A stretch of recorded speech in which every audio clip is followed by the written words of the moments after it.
तर भावकीचा झोका दररोजचा नवीन तमाशा असं म्हणत भाजपच्या आशिष शेलारांनी ठाकरे बंधूंवर टीका केली आहे। तर आशिष शेलारांना काहीही समजत नाही, त्यांना ठाकरे बंधूंवर टीका केल्याशिवाय काही काम नाही।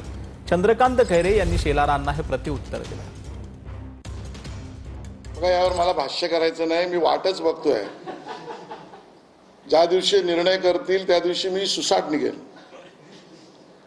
पण आज मी याच्यावर भाष्य करत नाही। मी एवढंच म्हणेन, हा त्यांच्या अंतर्गत, त्यांच्या पारिवारिक आणि आमच्या मालवणी भाषेत भावकीचा प्रश्न आहे।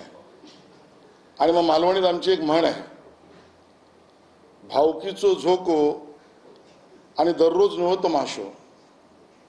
म्हणजे भावकीचा नेहमी झोका नवीन तमाशा देतो, ही मालवणी म्हण आहे। मी काय त्यांच्याबद्दल म्हणत नाही। आणि त्यामुळे भावकीचो झोका दररोज नवो तमाशो ही परिस्थिती आहे। वाट बघू।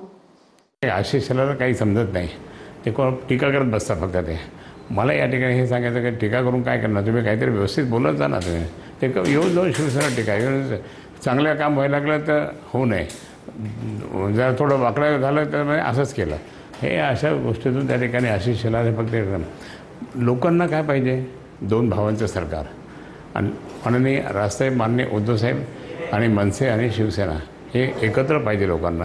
आणि ते आता लवकर दिसेल विजयादशमीपासून।